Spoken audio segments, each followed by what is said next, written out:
దేవుడు తన్ను ప్రేమించు వారి కొరకు ఏవి సిద్ధపరచనో అవి కంటికి కనబడలేదు, చెవికి వినబడలేదు, మనిషి హృదయమునకు గోచరం కాలేదు. సో మనం దేవునిలో నుండి ఏమైనా బహుమానం పొందాలి అని అనుకుంటే మనం దేవుని ప్రేమించాలి. దేవుని ప్రేమించు వారి కొరకు ఆయన సిద్ధపరచిన బహుమానం అది ఏ హృదయములో కూడా బయలుపరచబడలేదు. దేవుని ప్రేమించు వారికి దేవుడు సిద్ధపరచిన ఆ గిఫ్ట్ అది ఆయన ఎప్పుడు ఇస్తాడు అంటే తగిన సమయంలో ఇస్తాడు. మనం ఆశించినప్పుడు, మనం అడిగినప్పుడు దేవుడు వాటిని ఇవ్వకపోవచ్చు, కానీ ఆయన సమయములో ఆయన దాన్ని మనకు అనుగ్రహిస్తాడు. మనం దేవుణ్ణి ప్రేమించుకుంటూ వెళ్ళాలి. దేవుని ప్రేమించడంలో లోపం ఉండకూడదు. దేవుని ప్రేమించుటలో ఆసక్తి ఉండాలి. మనం దాన్ని తరచుగా చేసుకుంటూ పోవాలి. దేవుడు సమయంలో వాటిని దాచి ఉంచబడిన ఆశీర్వాదముగా మనపై రిలీజ్ చేస్తాడు. కాబట్టి నిరీక్షణతో మనము ఆసక్తితో దేవుని పనిని కొనసాగించాలని దేవుడు మన గురించి కోరుచున్నారు. దీనిని హెవెన్లీ రివార్డ్స్ అని అంటారు. అది ఉచితంగా ఇచ్చేటువంటిది కాదు, ఇదొక రివార్డ్.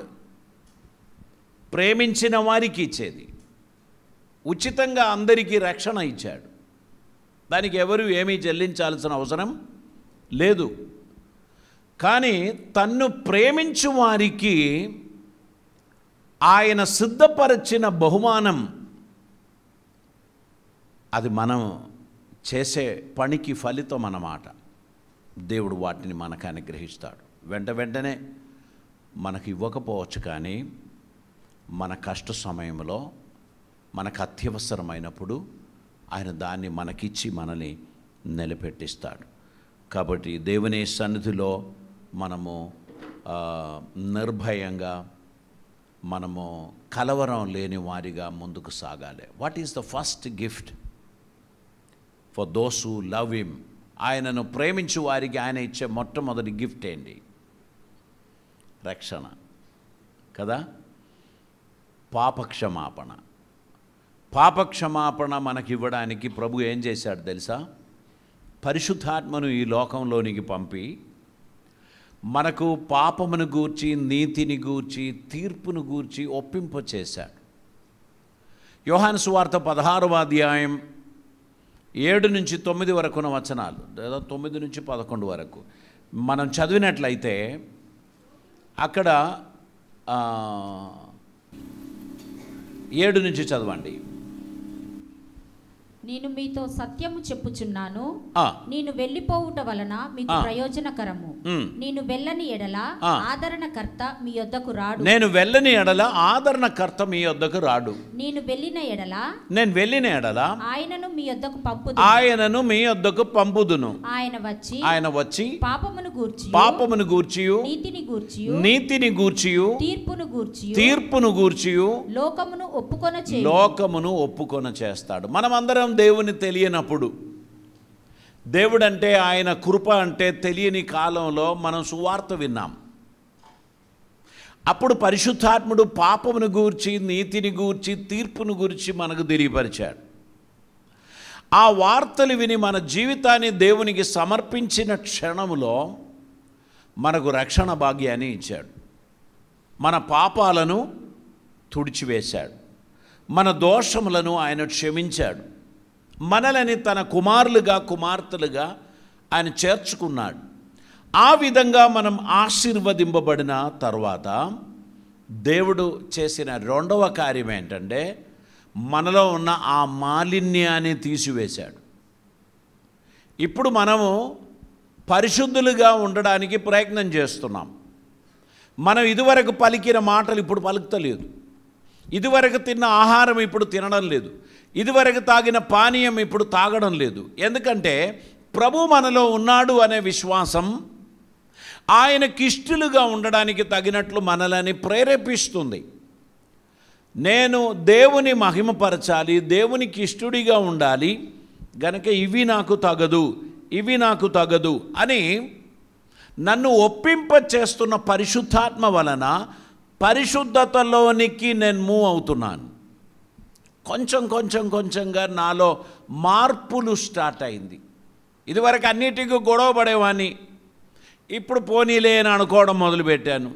ఇదివరకు నేను ఈగో ఎప్పుడు కూడా కింద పెట్టేవాని కాదు.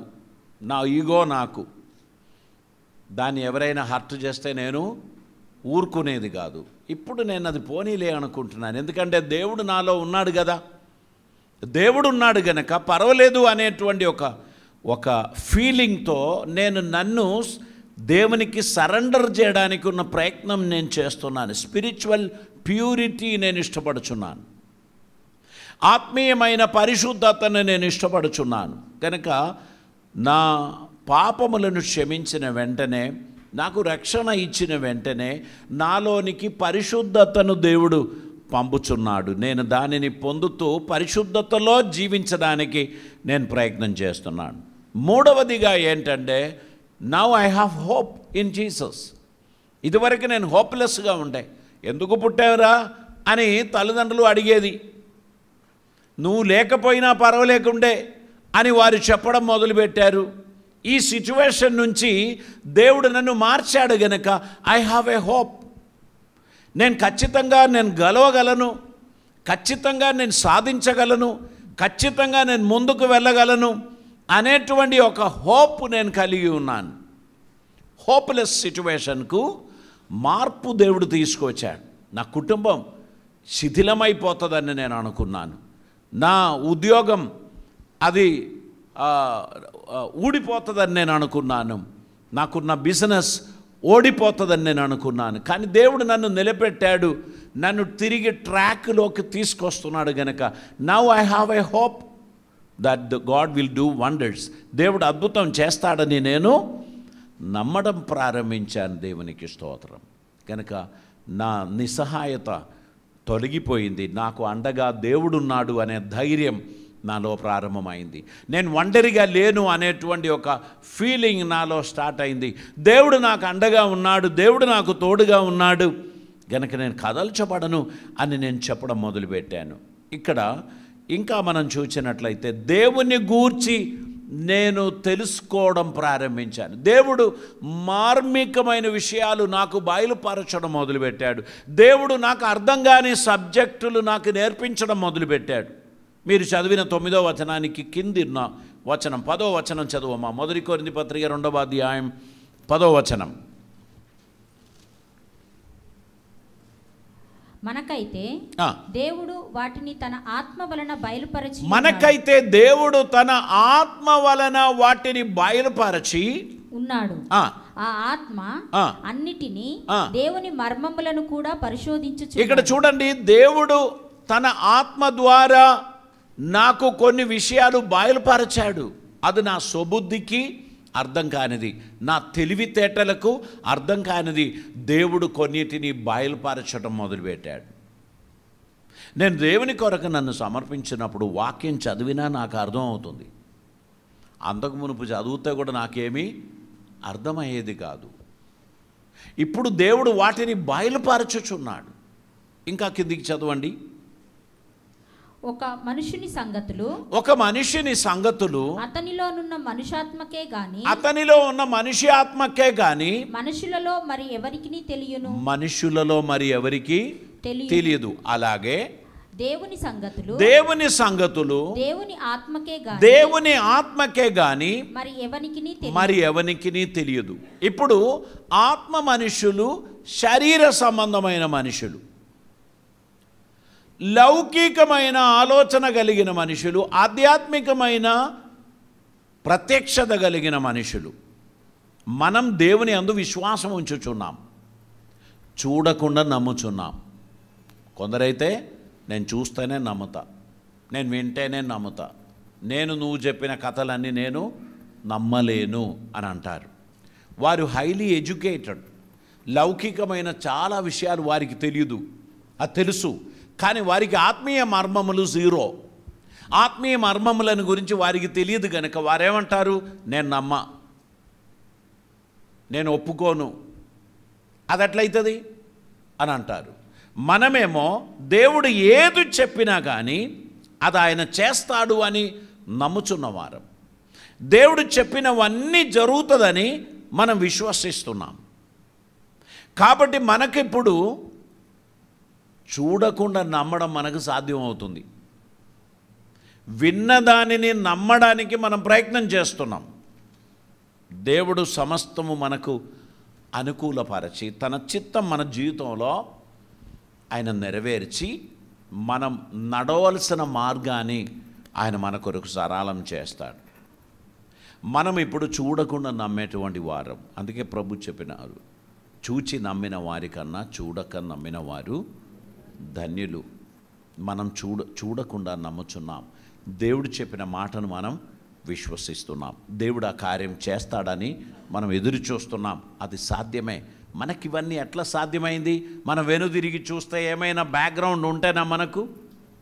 ఇప్పుడు మనం వచ్చినటువంటి స్థాయిలోకి రావడానికి మనం కేవలం విశ్వాసం ఉంచాం.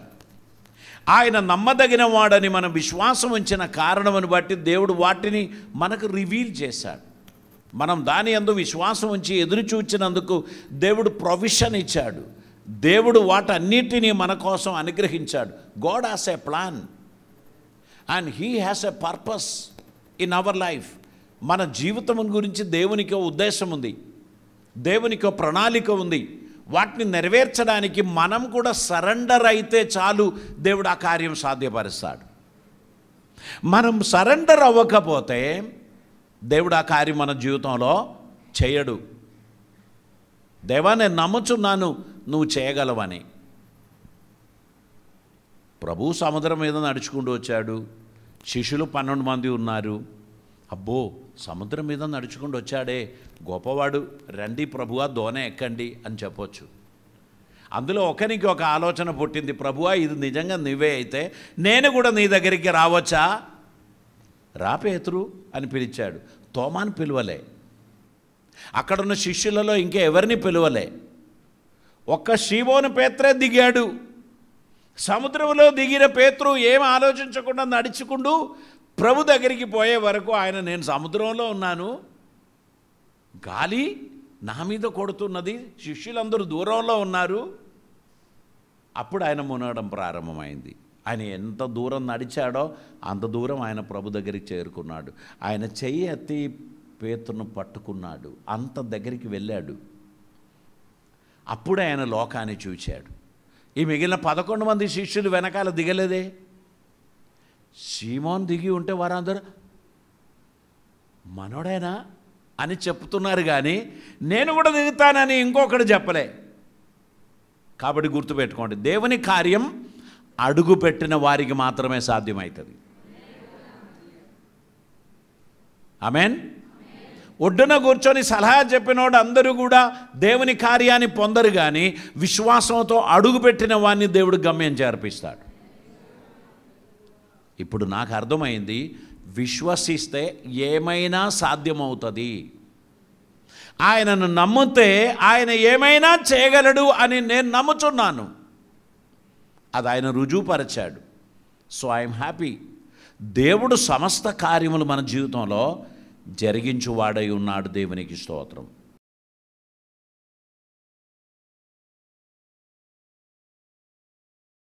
పరిశుద్ధుడైన తండ్రి, కృపామయుడైన దేవా, నీకు వందనాలు. అద్భుతమైన నీ సన్నిధి కొరకై స్తోత్రం. ఈ దినమందు మాతో మాట్లాడినందుకు స్తోత్రం. నీ కృప ద్వారా మమ్మని ఆదరించినందుకు స్తోత్రం. తండ్రి, నీ వాక్యం మా వినికిడిలో అది దీవెనగా పరిణమించి నీ చిత్తం మా జీవితంలో నెరవేరాలని మమ్మల్ని మేము సరెండర్ చేస్తున్నాం. తండ్రి, నువ్వు నాతో మాట్లాడావు గనక ఈ కష్టం పర్వాలేదు, ఈ బాధలు పర్వాలేదు, దీని అవతల నువ్వు ఒక అద్భుతం నా జీవితంలో చేయబోతున్నావని నేను నిన్ను స్తుతిస్తున్నానని చెప్పుకుంటూ ముందుకు సాగడానికి సహాయం చేయమని ప్రార్థిస్తున్నాం.